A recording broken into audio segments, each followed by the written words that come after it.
In a moment, we'll be heading over for the latest news update. But first, a reminder that an old favourite is returning to our screens this winter.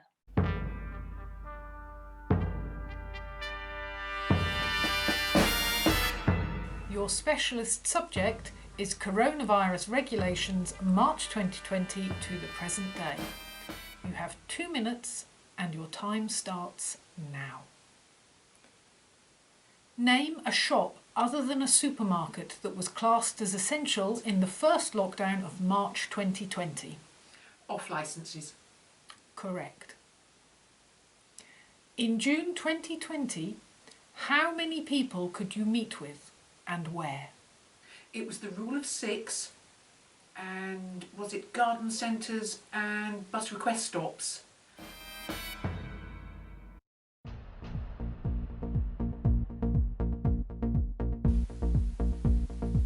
Hello and welcome to the new year of 2021. A coming of age for the century, but sadly not for the outgoing President of the United States, who never got to wear his big boy pants.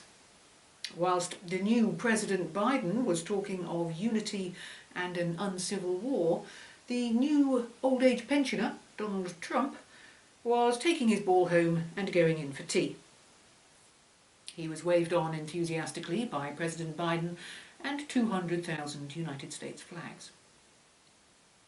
Meanwhile, closer to home, the EU watches anxiously as the UK is the first to leave the nest to study at the University of Life. Our education correspondent Flora Doomsday has been following the story for us. Flora. Thank you.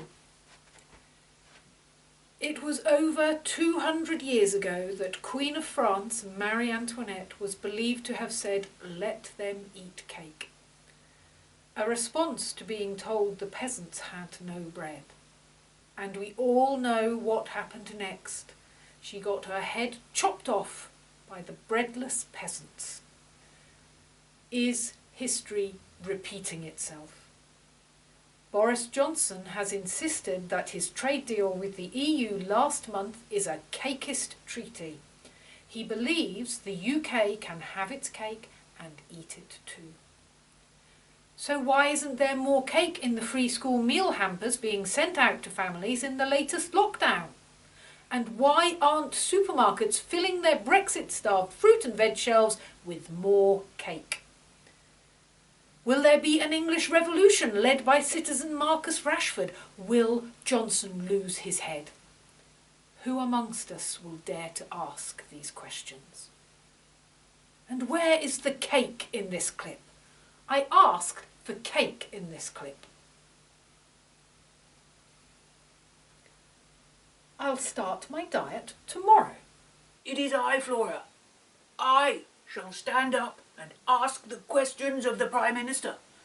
And with my barrister's forensic assiduity, I shall ask him if his governmental guidelines on the contents of a free school meal hamper during lockdown, is it not actually part of his anti-obesity campaign?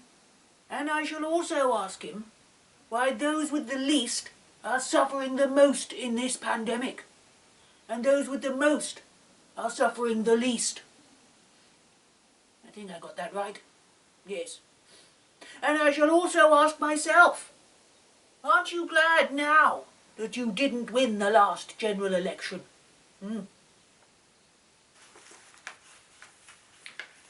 So we are calmer there, ending that report. The COVID-19 vaccine continues to roll out across the nation.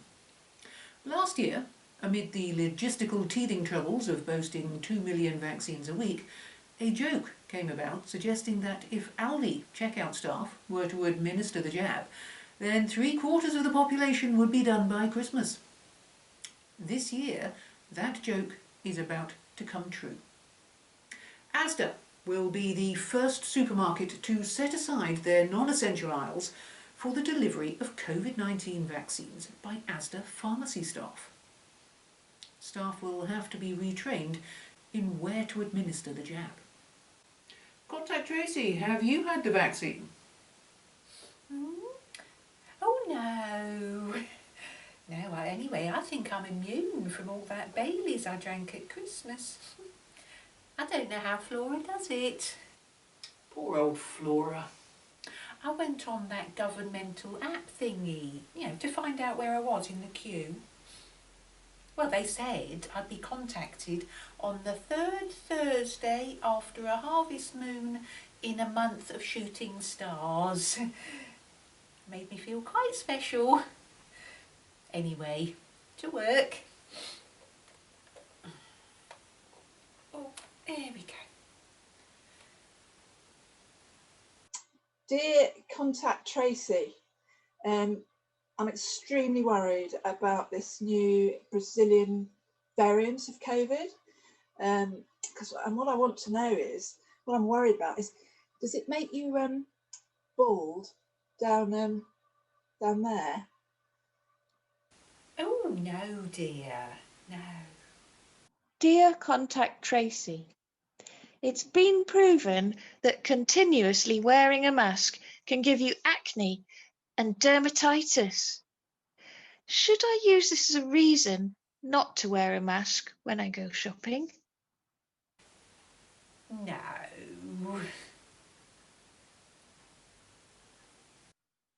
Dear Contact Tracy, Derbyshire Police, are they not just a partisan neo-fascist militia group by another name?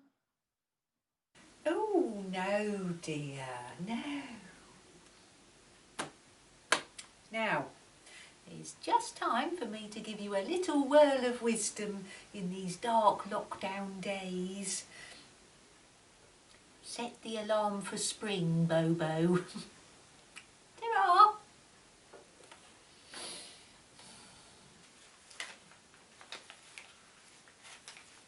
There have been a rise in the number of police incidents outside schools in England during the lockdown, as parents fight to get their children out from under their feet and into schools as children of frontline or key workers.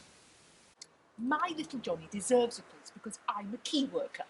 Well, my little Jenny deserves a place more because I'm a critical worker and a single parent. Well, my partner and I are both critical workers and key workers. Well, I'm an essential frontline critical worker with chocolate sprinkles and mother to an NHS hero. But little Jenny's in school. When she grows up. Well, I'm a teacher and it's take your kid to work day, so go on, off you go back to your home office and your Nespresso machine. Come on, Johnny. Johnny? Johnny? And finally, the founder of Britain's reinstated and renamed Clap for Heroes initiative didn't give a clap after receiving disturbing and threatening posts on social media. In the same week, Donald Trump was barred from all mainstream social media platforms for posting disturbing and threatening claptrap. It is not yet known whether the two events are connected. And that's all for now. We will be back in some form or another, but until then, eat cake.